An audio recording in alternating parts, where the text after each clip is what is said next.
Students, we will discuss about the important news. First news is regarding the cooperatives के perspective से है. Students, cooperative sector के regarding में एक conference है, ग्लोबल कोऑपरेटिव कॉन्फ्रेंस, जिसको कि इंडिया के अंदर ऑर्गेनाइज किया जाएगा.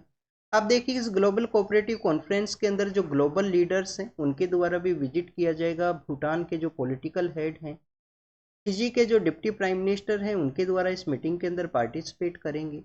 स्टूडेंट्स, अगर हम इस मीटिंग के पर्सपेक्टिव से डिस्कस करें तो जो इंटरनेशनल कोऑपरेटिव अलायंस है जिसको कि सेटअप किया गया था 1895 के समय में.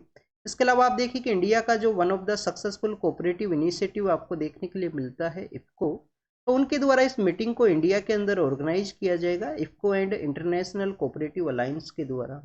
स्टूडेंट्स, अगर हम इंटरनेशनल कोऑपरेटिव अलायंस के ही पर्सपेक्टिव से डिस्कस करें तो आप देखिए कि 1895 के समय इसको सेटअप किया गया. इसके अगर हम हेडक्वार्टर के पर्सपेक्टिव से डिस्कस करें तो जो बेल्जियम का ब्रसेल्स है वहाँ पे इसका जो हेडक्वार्टर है वो सिचुएटेड है. तो आप देखिए कि बेल्जियम के अंदर इसका जो हेडक्वार्टर है वो सिचुएटेड है. 1895 के समय इसको सेटअप किया गया. इसका ग्लोबल कोऑपरेटिव कॉन्फ्रेंस वो इंडिया के अंदर ऑर्गेनाइज होगा, जिसको कि IFFCO and international cooperative alliance के द्वारा कैरी किया जाएगा. स्टूडेंट्स, आप देखिए कि यूनाइटेड नेशन के द्वारा भी 2025 का जो ईयर है उसको इंटरनेशनल ईयर ऑफ कोऑपरेटिव के रूप से सेलिब्रेट किया जाएगा. तो 2025 का जो ईयर है उसको इंटरनेशनल ईयर ऑफ कोऑपरेटिव के रूप से यहाँ पे रिकॉग्नाइज किया गया है.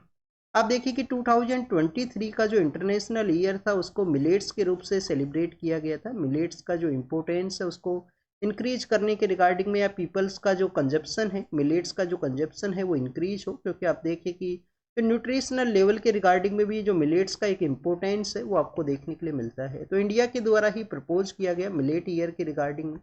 2024 का ईयर के पर्सपेक्टिव से अगर हम डिस्कस करें तो कैमल्स का जो इम्पोर्टेंस है इंडिया के अंदर भी आप देखिए कि अलग अलग पार्ट्स के अंदर आपको कैमल्स देखने के लिए मिलते हैं, चाहे खराई कैमल हो, राजस्थान का जो आपको आप देखिए कि डेजर्ट एरिया के रिगार्डिंग में इम्पोर्टेंस है कैमल का. और राजस्थान के अलग अलग पार्ट्स के अंदर में जो कैमल्स हैं वो पाए जाते हैं, अलग अलग जो उनका जो ब्रीड है वो आपको देखने के लिए मिलेगा. और जो नेक्स्ट ईयर है 2025 का, उसको यूएन के द्वारा कोऑपरेटिव के पर्सपेक्टिव से रिकॉग्नाइज किया गया है. अब स्टूडेंट्स, अगर हम इंडिया के पर्सपेक्टिव से कोऑपरेटिव के बारे में डिस्कस करें तो आप देखिए कि हमारा जो कॉन्स्टिट्यूशन है उसके डिफरेंट डिफरेंट पार्ट्स के अंदर कोऑपरेटिव के बारे में मेंशन किया गया है. स्टूडेंट्स, हमारे आप देखिए कि फंडामेंटल राइट का जो आर्टिकल 19 है, आर्टिकल 19 का आप देखिए कि क्लोज 1 के अंदर में जो एसोसिएशन फॉर्मेशन के रिगार्डिंग में जो यहाँ पे बेसिकली जो राइट आपको प्रोवाइड किया गया है, उसी के अंदर आपको कोऑपरेटिव फॉर्मेशन के रिगार्डिंग में भी एक राइट है. तो आप देखिए कि कोऑपरेटिव का जो मेंशन है वो फंडामेंटल राइट्स के अंदर है. हर एक पर्सन का फंडामेंटल राइट भी है, यहाँ पे कोऑपरेटिव है उसको कैरी आउट किया जा सकता है, कोऑपरेटिव फॉर्मेशन. इसके अलावा स्टूडेंट्स, अगर हम बात करें डीपीएसपी का जो आर्टिकल 43B है, उसके अंदर भी आप देखिए कि कोऑपरेटिव है उसके इस्टेब्लिशमेंट के रिगार्डिंग में मेंशन किया गया है. नेक्स्ट अगर हम बात करें स्टूडेंट्स, आप देखिए कि हमारे कॉन्स्टिट्यूशन का जो पार्ट 9B है, पार्ट 9B के अंदर भी इसको इंक्लूड किया गया था. पार्ट 9B है उसके अंदर भी आप देखिए कि इंक्लूड किया गया था. आर्टिकल 243 ZS से लेकर ZT तक जो आर्टिकल्स है वहाँ पे स्टूडेंट्स आप देखिए कि इस 97 कॉन्स्टिट्यूशन अमेंडमेंट एक्ट के थ्रू इनको इंसाइट किया गया कॉन्स्टिट्यूशन के अंदर में, जिसको कि लेटर फॉर्म के अंदर चैलेंज किया गया. लेटर फॉर्म के अंदर कोर्ट के अंदर चैलेंज किया गया. गुजरात हाई कोर्ट के द्वारा इनको आप देखिए कि स्ट्रक डाउन किया गया था कि स्टेट के जो स्टेट लिस्ट है उसके अंदर आपको कोऑपरेटिव जो सब्जेक्ट है वो देखने के लिए मिलता है. पार्लियामेंट के द्वारा किस तरीके से इस स्टेट जो डोमेन है उसके अंदर लॉ फ्रेमिंग है उसको कैरी किया गया. उसी गुजरात हाई कोर्ट का जो जजमेंट है उसको सुप्रीम कोर्ट के द्वारा भी आप देखिए कि कैरी फॉरवर्ड किया गया. सुप्रीम कोर्ट के द्वारा 2021 के समय में 91st कॉन्स्टिट्यूशन अमेंडमेंट जो 97 जो कॉन्स्टिट्यूशन अमेंडमेंट एक्ट है उसका जो पार्ट 9B का जो प्रोविजंस हैं उनको यहाँ पे नल एंड वॉइड के रूप से डिक्लेयर किया गया. उनके द्वारा बताया गया कि स्टेट डोमेन का ये सब्जेक्ट है, कोऑपरेटिव जो सब्जेक्ट है वो स्टेट डोमेन का है. वहाँ पे सेंटर के द्वारा या मल्टी स्टेट के पर्सपेक्टिव से जो लॉ फ्रेमिंग है उसको किस तरीके से कैरी आउट किया गया. तो उसी वजह से आप देखिए कि पार्ट 9B के जो मल्टी स्टेट के रिगार्डिंग में जो प्रोविजंस हैं उनको नल एंड वॉइड के रूप से डिक्लेयर किया गया था सुप्रीम कोर्ट के द्वारा. तो ये कोऑपरेटिव के बारे में आपको बेसिक इन्फॉर्मेशन होना चाहिए. आप देखिए कि स्टेट्स के द्वारा जब भी किसी कोऑपरेटिव बोर्ड को सेटअप किया जाता है तो मैक्सिमम किसी भी कोऑपरेटिव ऑर्गेनाइजेशन के अंदर जो मेंबर्स का जो नंबर है वो 21 यहाँ पे होना चाहिए। 21 से हाईएस्ट जो नंबर्स है वो नहीं होने चाहिए। 5 ईयर के अंदर उनके जो इलेक्शंस है उसको कंडक्ट करना होता है यहाँ पे स्टेट गवर्नमेंट्स के द्वारा। पर आप देखिए कि वहाँ पे भी कुछ रिजर्वेशन का प्रोविजन है। Schedule caste and schedule tribe से रिलेटेड जो पर्सन्स हैं, वुमेन्स का जो रिप्रेजेंटेशन है वो भी यहाँ पे 21 मेंबर्स का जो बोर्ड है उसके अंदर होना चाहिए। तो स्टूडेंट्स, ये कोऑपरेटिव्स के बारे में हमने यहाँ पे डिस्कस किया। इफ्को के बारे में अगर हम डिस्कस करें जिनके द्वारा इस मीटिंग को यहाँ पे कैरी आउट किया जाएगा, तो 1967 के समय इंडिया के यहाँ पे वन ऑफ द सक्सेसफुल आपको कोऑपरेटिव सेक्टर का जो इनिशिएटिव है इफ्को आपको देखने के लिए मिलता है, जिसको कि 1967 के समय सेटअप किया गया था। स्टूडेंट्स, रिसेंटली आप देखिए कि कुछ स्टेट्स के वहाँ पे इलेक्शन का जो प्रोसेस है वो कंडक्ट हुआ, और उसी इलेक्शन प्रोसेस के रिगार्डिंग में कुछ आर्टिकल्स अब आप देखिए कि रिजल्ट अनाउंस हो चुका है। रिजल्ट के बाद में जिन पॉलिटिकल पार्टीज को या पॉलिटिकल अलायंस को क्लियर मैंडेट यहाँ पे रिसीव हुआ है रिजल्ट के बाद में, तो उनके द्वारा जो गवर्नमेंट किस तरीके से बनाया जाएगा उसी के रिगार्डिंग में डिस्कशन है। झारखंड के वहाँ पे जो ओथ प्रोसेस है वो 28 नवंबर को कैरी आउट किया जाएगा, उसके बारे में मेंशन किया गया है। महाराष्ट्र के वहाँ पे स्टिल आप देखिए कि अलायंस का जो डिस्कशन फेज के अंदर है उसके बारे में यहाँ पे मेंशन किया गया है। तो स्टूडेंट, जब भी हम स्टेट के अंदर जो काउंसिल ऑफ मिनिस्टर्स है उनके पर्सपेक्टिव से डिस्कस करते हैं तो आपको यहाँ पे जानकारी होना चाहिए आर्टिकल 163 के बारे में, कि आर्टिकल 163 के अंदर मेंशन किया गया है कि जो गवर्नर हैं काउंसिल ऑफ मिनिस्टर्स का जो एड एंड एडवाइस है उसके रूप से वर्क किया करते हैं। स्टूडेंट्स, इसके अलावा आप देखिए कि आर्टिकल 164 है। आर्टिकल 164 के अंदर में जो यहाँ पे मिनिस्टर्स हैं उनके पर्सपेक्टिव से मेंशन किया गया है। काउंसिल ऑफ मिनिस्टर्स हैं उनकी रिगार्डिंग में आपको मेंशन देखने के लिए मिलेगा कि आप देखिए कि जो काउंसिल ऑफ मिनिस्टर्स हैं उसके रिगार्डिंग में 91st कॉन्स्टिट्यूशन अमेंडमेंट एक्ट के थ्रू एक प्रोविजन लाया गया था कि जो 15% जो टोटल स्ट्रेंथ है उसका जो 15% मेंबर्स हैं उनको यहाँ पे अपॉइंट किया जा सकता है। इसके अलावा आप देखिए कि आपको यहाँ पे एक लोअर लेवल ऑफ लिमिटेशन भी देखने के लिए मिलता है कि मिनिमम जो 12 मिनिस्टर्स हैं वो अपॉइंट किए जाएंगे यहाँ पे, और जो टोटल है वो आप देखिए कि टोटल असेंबली का जो स्ट्रेंथ है उसका 15% जो मेंबर्स हैं उनको एज ए मिनिस्टर के रूप से अपॉइंट किया जा सकता है। क्या स्टूडेंट्स, कोई यहाँ पे असेंबली का जो मेंबर है उसको भी मिनिस्टर के रूप से अपॉइंट किया जा सकता है? यस स्टूडेंट्स, उसको भी मिनिस्टर के रूप से 6 मंथ के अंदर उनको इलेक्ट होना होगा आने वाले समय के अंदर में। क्या स्टूडेंट्स, यहाँ पे कोई पर्सन है एंटी डिफेक्शन लॉ की वजह से आप देखिए कि वो डिस्क्वालीफाइड है, एंटी डिफेक्शन लॉ उसके ऊपर एप्लीकेबल है उस पर्सन के ऊपर में, क्या उस पर्सन को भी यहाँ पे मिनिस्टर के रूप से अपॉइंट किया जा सकता है विदाउट इलेक्शन के बेसिस पे? तो आप देखिए कि उस पर्सन को नहीं यहाँ पे मिनिस्टर के रूप से अपॉइंट किया जा सकता है। उस पर्सन को इलेक्शन को कंटेस्ट करना होगा, इलेक्शन के बाद में विक्ट्री को अचीव करना होगा, उसी के बाद में आप देखिए कि उनको एज ए मिनिस्ट्री के रूप से यहाँ पे ऐड किया जाएगा काउंसिल ऑफ मिनिस्ट्री के अंदर में। काउंसिल ऑफ मिनिस्ट्री के बारे में एक और आपको यहाँ पे जानकारी होना चाहिए। हमारे यहाँ पे कुछ ऐसे भी स्टेट्स हैं जहाँ पे जो ट्राइबल मिनिस्ट्री हैं, कि जो ट्राइबल मिनिस्ट्री है उसका होना जरूरी है, उसके बारे में मेंशन किया गया है। तो ट्राइबल वेलफेयर के रिगार्डिंग में ये जो ओरिजिनल जो मेंशन है वो आपको बिहार है, मध्य प्रदेश और उड़ीसा के वहाँ पे देखने के लिए मिलता है। पर प्रेजेंट समय में आप देखिए कि ये बिहार को एक्सक्लूड कर दिया गया था 94th कॉन्स्टिट्यूशन अमेंडमेंट एक्ट के थ्रू, और प्रेजेंट समय में जो छत्तीसगढ़ है, छत्तीसगढ़ के अलावा आप देखिए कि मध्य प्रदेश है, झारखंड है, झारखंड के अलावा उड़ीसा है। तो स्टूडेंट्स, ये कुछ ऐसे स्टेट्स हैं जहाँ पे जो काउंसिल ऑफ मिनिस्टर जब कॉन्स्टिट्यूट होगा काउंसिल ऑफ मिनिस्ट्री, तो उसके दौरान में एक ट्राइबल मिनिस्ट्री है उसको जरूर से कॉन्स्टिट्यूट किया जाएगा इन 4 स्टेट्स के। वहाँ पे कौन कौन से हैं? छत्तीसगढ़ एंड झारखंड है, मध्य प्रदेश एंड उड़ीसा है। बिहार इसका पार्ट हुआ करता था 94th कॉन्स्टिट्यूशन अमेंडमेंट एक्ट के थ्रू। बिहार को आप देखिए कि इससे एक्सक्लूड कर दिया गया कि वहाँ पे ट्राइबल मिनिस्ट्री का जो होना जरूरी नहीं है काउंसिल ऑफ मिनिस्ट्री के अंदर में। इसके अलावा आर्टिकल 166 है जिसके अंदर बिजनेस के कंडक्ट के बारे में मेंशन है। वो आर्टिकल 167 है जिसके अंदर चीफ मिनिस्टर का जो ड्यूटीज हैं उसके बारे में मेंशन किया गया है कि उनको समय समय पे गवर्नर को इन्फॉर्म करना होगा जो भी उनकी गवर्नमेंट के द्वारा डिसीजंस को कैरी किया गया है।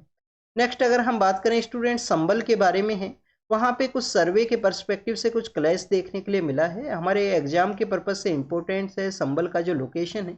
सपोज कीजिए स्टूडेंट्स ये उत्तर प्रदेश का मैप है, सपोज कीजिए उत्तर प्रदेश का मैप है, ये जो पार्ट है यहाँ पे जो संबल है वो सिचुएटेड है।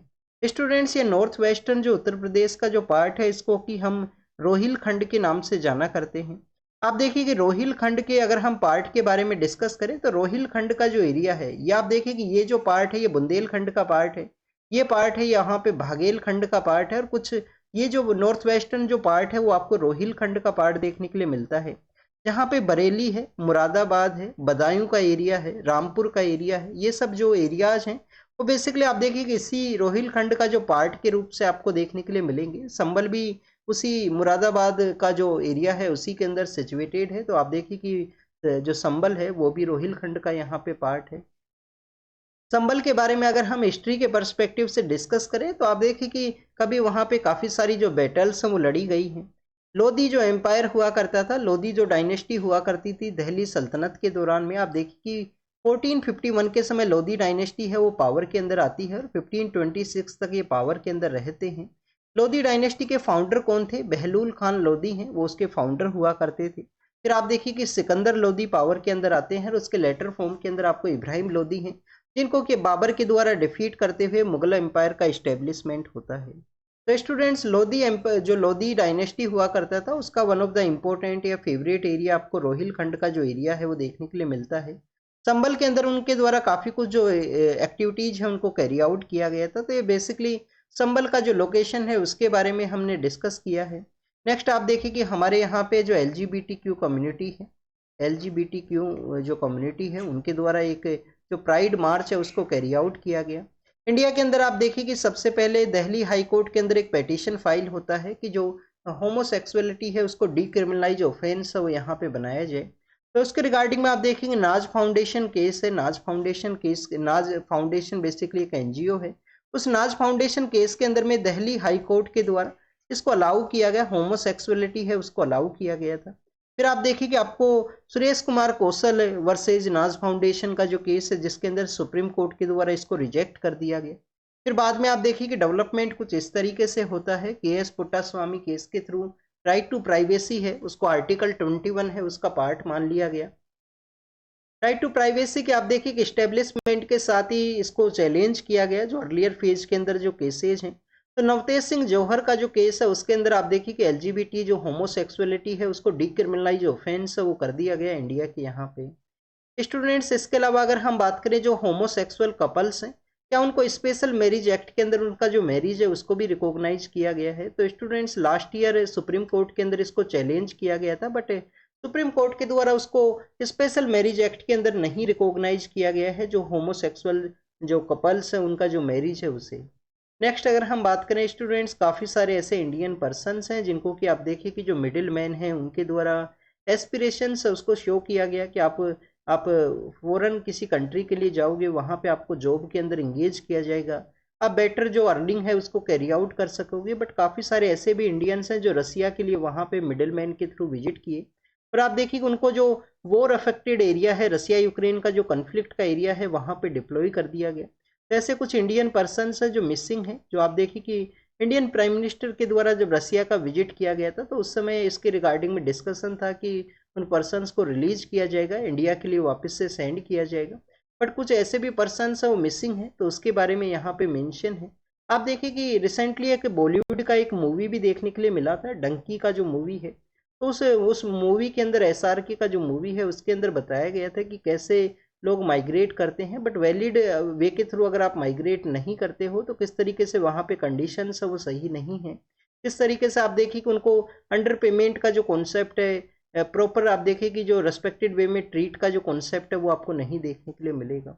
इसके अलावा स्टूडेंट्स, हमने काफ़ी बार लाओस के बारे में भी डिस्कस किया है कि लाओस के वहाँ पे भी कुछ इंडियन पर्सनस हैं जिनको कि वहाँ पे ले जाया गया, और आप देखिए कि जो साइबर सेंटर्स हैं, जो साइबर फ्रॉड के जो सेंटर्स है उसके अंदर उनका जो एंगेजमेंट है वो देखने के लिए मिला था। आप देखिए कि विंटर सेशन है उसको ऑर्गेनाइज किया जाएगा, पार्लियामेंट का जो विंटर सेशन है।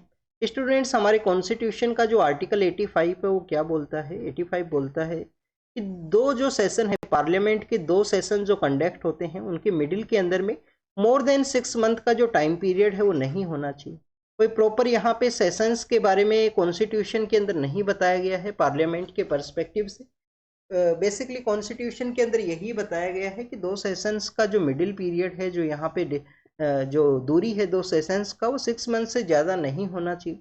नेक्स्ट आप देखिए कि विंटर सेशन के दौरान में ऑल पार्टी मीटिंग को कंडक्ट किया गया, जो पार्लियामेंट्री अफेयर मिनिस्टर्स है उनके द्वारा इसको आप देखिए कि कैरी फॉरवर्ड किया जाता है।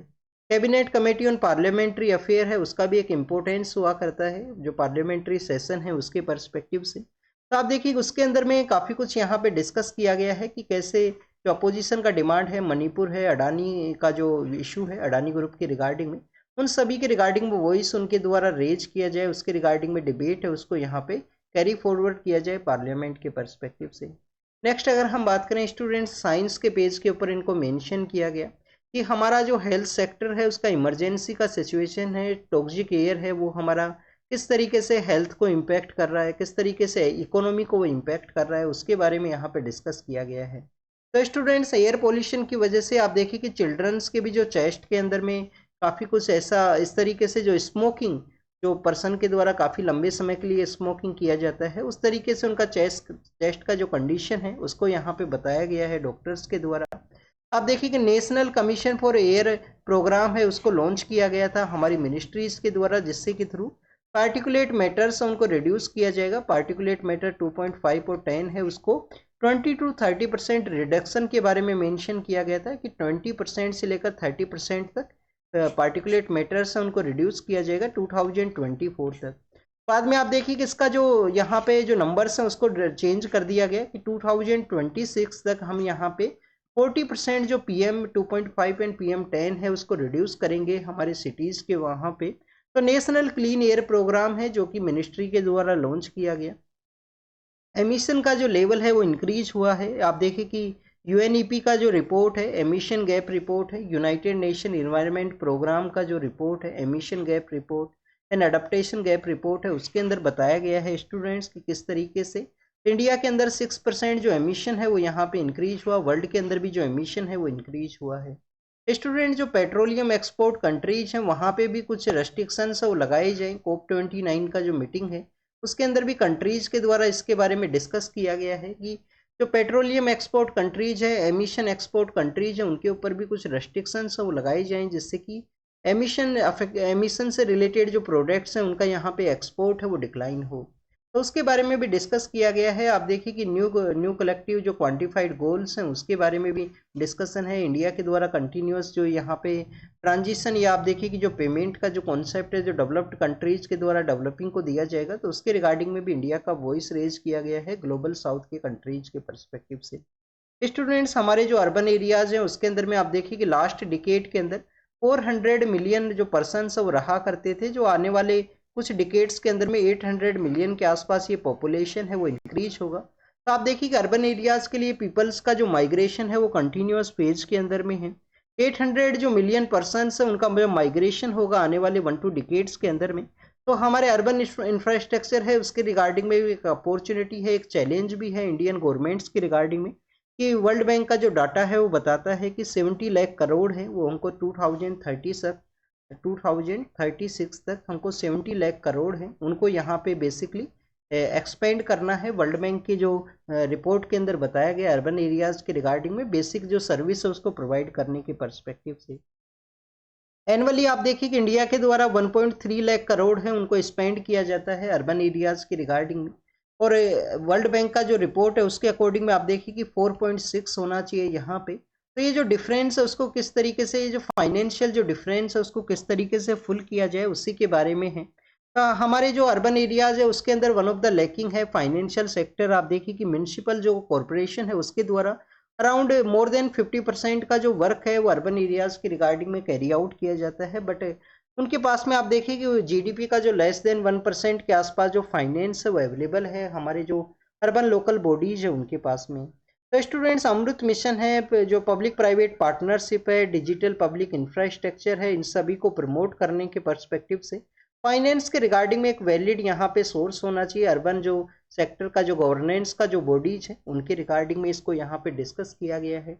नेक्स्ट अगर हम बात करें स्टूडेंट्स हमारे यहाँ पे जो स्पेक्ट्रम का जो अलोकेशन है स्पेक्ट्रम के रिगार्डिंग में आप देखिए कि डिलेमा है। स्टूडेंट्स यहाँ पे बेसिकली वाईफाई जो बॉन्ड्स हैं उनके बारे में है। वाईफाई का जो आप देखिए कि जो बैंड हुआ करते हैं उसके अंदर आपको 2 फ्रिक्वेंसी है वो देखने के लिए मिलती हैं। एक फ्रिक्वेंसी हुआ करती है नॉर्मल जो वाईफाई के जो बैंड्स हैं वहाँ पे 2.4 गीगावाट का जो आप देखिए कि जो यहाँ पे 2.4 के अलावा आप देखिए कि स्टूडेंट्स 5 गीगा हर्ट्स का जो यहाँ पे फ्रिक्वेंसी है, 5 गीगा हर्ट्स का फ्रिक्वेंसी है, 2.4 गीगा हर्ट्स का फ्रिक्वेंसी है। तो उसके बारे में ही डिस्कशन है। इंडिया के यहाँ पे स्पेक्ट्रम का जो अलोकेशन है उसको नहीं कैरी आउट किया गया। जो यहाँ पे आप देखिए कि 6 गीगा हर्ट्स का जो प्रेजेंट समय में जो डिमांड है वर्ल्ड के अंदर में, तो उसको इंडिया के अंदर इम्प्लीमेंटेशन है वो वन ऑफ द, आप देखिए अभी इम्प्लीमेंटेशन है उसको नहीं कैरी आउट किया जाएगा। वाईफाई का जो स्पीड है उन सभी के पर्सपेक्टिव से, बट इंडिया के अंदर काफ़ी सारे आपको ब्रॉडबैंड्स वो देखने के लिए मिलते हैं जिनके द्वारा क्लेम किया जाता है कि इंडिया के अंदर में जो 7 गीगा हर्ट्स का जो उनके द्वारा फ्रिक्वेंसी है उसको प्रोवाइड किया जाता है इंटरनेट के पर्सपेक्टिव से। नेक्स्ट आप देखिए कि यहाँ पे एक पेटिशन को फाइल किया गया अडानी ग्रुप के रिगार्डिंग में जो एलिगेशंस लगे गए हैं उसको इन्वेस्टिगेट किया जाए। सुप्रीम कोर्ट के अंदर एक पेटिशन फाइल हुआ है। नेक्स्ट आप देखिए कि इंडिया के द्वारा UNFCCC का जो COP29 का जो मीटिंग हुआ है, COP29 के इस मीटिंग के अंदर में जो फाइनेंस जो क्लाइमेट डील है उसके रिगार्डिंग में इंडिया के द्वारा इल्यूजन है वो बताया गया। ग्लोबल साउथ का जो वॉइस है, ग्लोबल साउथ का जो वॉइस है उसको इंडिया के द्वारा रेज किया गया है कि क्यों यहाँ पे जो डेवलप्ड कंट्रीज हैं उनका रेस्पॉन्सिबिलिटी है मोर फाइनेंस को प्रोवाइड करना। तो 1.3 ट्रिलियन का यहाँ पे डिमांड किया गया है और आप देखिए कि डेवलप्ड कंट्रीज के द्वारा 250 मिलियन है उसको इंक्रीज करके 300 मिलियन है डॉलर यहाँ पे किया गया है। तो जो डिमांड है उसको फुलफिल करने के रिगार्डिंग में इंडिया के द्वारा डील है उसको एले इल्यूजन के रूप से यहाँ पे बताया गया। विकसित भारत जो डायलॉग है आप देखिए कि हमारे यहाँ पे यूथ है उसको पॉलिटिक्स के अंदर में जो पब्लिक वेलफेयर एक्टिविटीज़ है उसके अंदर किस तरीके से ऐड किया जाए। 12 जनवरी का जो डे है जिसको कि हम स्वामी विवेकानंद का जो बर्थ एनिवर्सरी है आप देखिए कि जिसको कि हम सेलिब्रेट करते हैं यूथ डे के रूप से, स्वामी विवेकानंद का जो यूथ डे है उसके रूप से हम सेलिब्रेट करते हैं। स्टूडेंट्स यूथ डे का उस दौरान में जो विकसित भारत का जो डायलॉग है उसको कैरी किया जाएगा, पीएम सर के द्वारा मेंशन किया गया। नेक्स्ट अगर हम बात करें स्टूडेंट जॉर्डन के पर्सपेक्टिव से है, जॉर्डन के वहाँ पे आप देखिए कि इजरायली जो एम्बेसी है वहाँ पे एक पर्सन के द्वारा अटैक करने का कोशिश किया गया जिसको कि जॉर्डन फोर्सेस के द्वारा एलिमिनेट किया गया। उरुग्वे के बारे में मेंशन किया गया है। आप देखिए कि उरुग्वे राउंड ऑफ कॉन्फ्रेंस जब आप वर्ल्ड ट्रेड ऑर्गेनाइजेशन के बारे में डिस्कस करते हो तो आप देखिए कि उरुग्वे राउंड ऑफ कॉन्फ्रेंस आपको देखने के लिए मिलता है। उसी के बाद में 1995 के समय WTO है उसको सेटअप किया गया था। तो उरुग्वे के वहाँ पे इलेक्शन प्रोसेस है उसको मेंशन किया गया है। लैटिन अमेरिका के अंदर जो उरुग्वे है वो सिचुएटेड है। स्टूडेंट्स ब्राज़ील का जो सदर्न पार्ट है, ब्राज़ील के सदर्न पार्ट के अंदर उरुग्वे है। यहाँ पे अर्जेंटीना है वो सिचुएटेड है। तो अर्जेंटीना एंड ब्राज़ील के द्वारा अपना एरिया शेयर किया जाता है। अर्जेंटीना है और ब्राज़ील के द्वारा अपना एरिया शेयर किया जाता है उरुग्वे के साथ में। नेक्स्ट आप देखिए कि रोमानिया के बारे में है। रोमानिया ब्लैक सी के साथ अपना एरिया शेयर करता है, ब्लैक सी के नॉर्दर्न पार्ट के अंदर सिचुएटेड है। मोल्दोवा है, यूक्रेन है, उनके साथ अपना एरिया शेयर करता है रोमानिया यहाँ पे। नेक्स्ट आप देखिए कि स्टूडेंट्स अगर हम डिस्कस करें यूक्रेन के द्वारा जो रसिया का कुर्स्क रीजन है, रसिया का जो कुर्स्क रीजन है जिसको कि 40% कैप्चर किया गया था जुलाई अगस्त के समय यूक्रेन के द्वारा। आप देखिए कि उस वहाँ से जो अनेक्स किया गया या उनके ऊपर कंट्रोल किया गया वो कम्प्लीटली अब उनका डोमेन से आउट है, क्योंकि आप देखिए कि रसिया के द्वारा उस एरियाज को कैप्चर कर लिया गया है। ईरान के द्वारा यूके एंड फ्रांस और जर्मनी के साथ में न्यूक्लियर डील के रिगार्डिंग में डिस्कशन को कैरी किया जाएगा, उसके बारे में मेंशन है। और इजराइल, और आप देखिए कि इजराइल के द्वारा लेबनान के वहाँ पे जो अटैक किया गया तो हजीबुल्लाह के द्वारा रॉकेट है वो फायर किए गए हैं, तो उसी के बारे में ये डिस्कशन था। आप देखिए कि न्यूज़पेपर के अंदर में जो भी इम्पोर्टेंट न्यूज़ आपको लगा हो जो हमारे यूपीएससी के एग्जाम के पर्पज़ से इम्पोर्टेंट है, जो इन्फॉर्मेशन यहाँ पे इम्पोर्टेंट है उसको आप नोट डाउन कीजिए। और आप देखिए कि जो क्वेश्चंस आपसे पूछे जाते हैं उसका कमेंट सेक्शन के अंदर ज़रूर से आंसर दीजिए। Thank you students, thank you very much.